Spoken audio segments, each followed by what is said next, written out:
Hey guys, happy Friday. Chris here. Tonight I wanted to talk about why it's so important that a product manager be able to ask a very important question, and that question is why.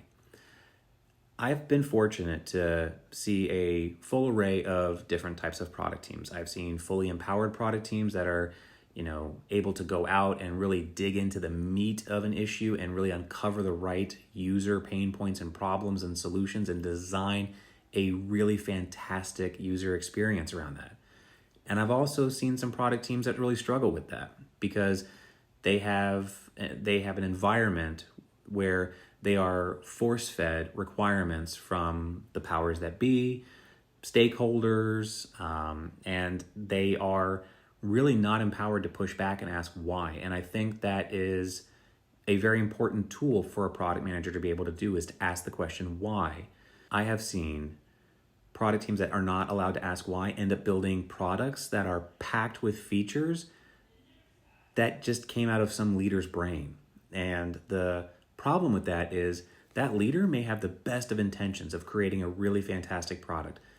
But if the product team is not empowered to ask why now, why this way, why this feature, why this, combination of things, it's hard to create a product that's going to resonate with users if you don't put in the homework to really understand your users and their pain points and what's important to them. I'm not talking about personas. I'm not talking about the guesswork about this is Sharon, she's a mom and she has 3 kids and she drives a van, and this is Peter and he does blah, blah, blah, blah. I'm not talking about personas. I'm talking about actual customers, doing the research and understanding what your users want, listening to that voice of customer, voice of user feedback, and then actually doing something with it. Prioritizing your roadmap with features and functionalities that really tie back tangible business value to real user situations.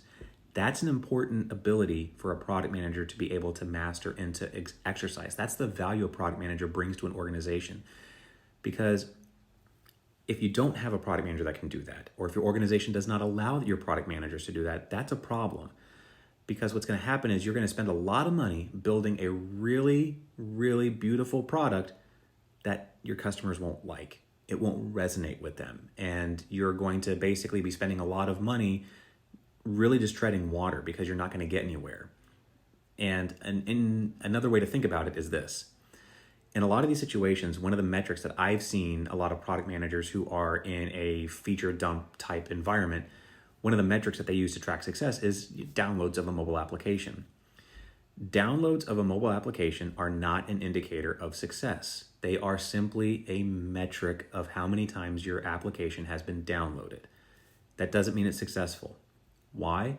Because what's your attrition rate like? What's your engagement rate like? How long do people stay active in your application? Now, if you are a application that is designed for a one-time use thing, like when Apple announced the bumper case rewards program for the iPhone 4 with the AntennaGate thing, great, once is all you need. But I got a feeling that a lot of companies aren't pumping that kind of money into a mobile product team for a one-time use case. So be looking at all of the metrics to tell the complete story. And that's really another one of the values of a product manager, is to go in and say, okay, is this driving the right results? And if it's not, why is it not driving the right results? What do we need to do differently? What needs to change? What can we add, tweak, take away to make the user experience better, more engaging, so the product becomes a more sustainable and viable product? I've seen leaders that focus on downloads all the time, and what they don't realize is focusing on downloads is a false sense of security. It's like the emperor's new clothes kind of thing.